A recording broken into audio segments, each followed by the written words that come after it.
start from the supposition that the world is topsy-turvy, that things are all wrong, that the wrong people are in jail and the wrong people are out of jail, that the wrong people are in power and the wrong people are out of power, that the wealth is distributed in this country and the world in such a way as not simply to require small reform, but to require a drastic reallocation of wealth. I start from the supposition that we don't have to say too much about this, because all we have to do is think about the state of the world today and realize that things are all upside down. Now, if you don't think, if you just listen to TV and read scholarly things, you actually begin to think that things are not so bad, or that just little things are wrong.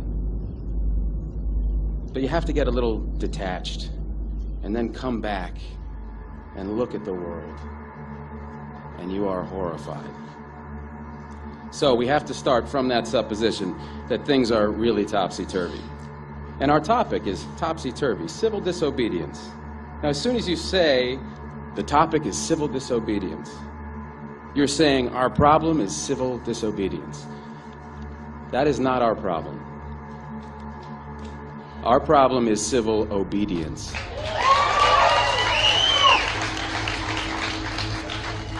Our problem is the numbers of people all over the world who have obeyed the dictates of the leaders of their government and have gone to war.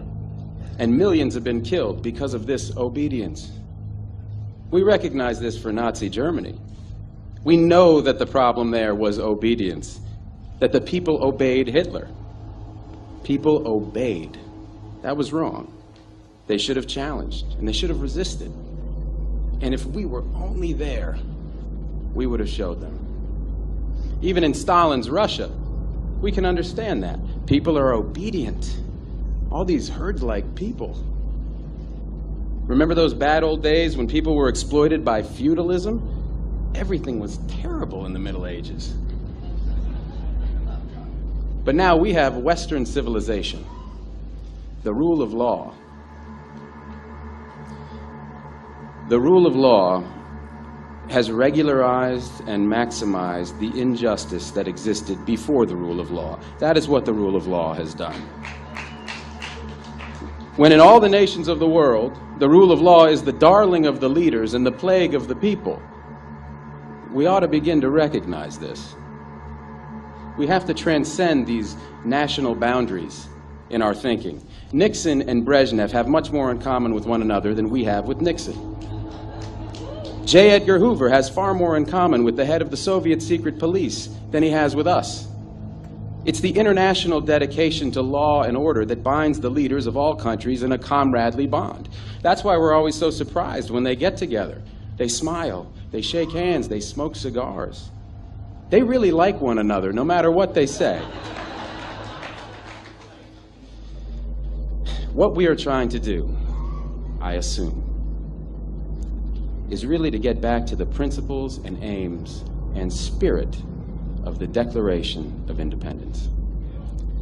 This spirit is resistance to illegitimate authority and to forces that deprive people of their life and liberty and right to pursue happiness.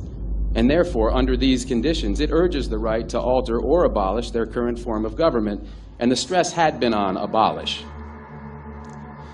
But to establish the principles of the Declaration of Independence, we're going to need to go outside the law, to stop obeying the laws that demand killing or that allocate wealth the way it's been done, or that put people in jail for petty technical offenses and keep other people out of jail for enormous crimes.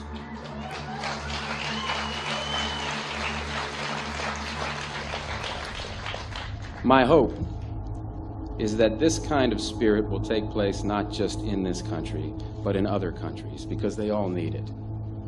People in all countries need the spirit of disobedience to the state, which is not a metaphysical thing, but a thing of force and wealth.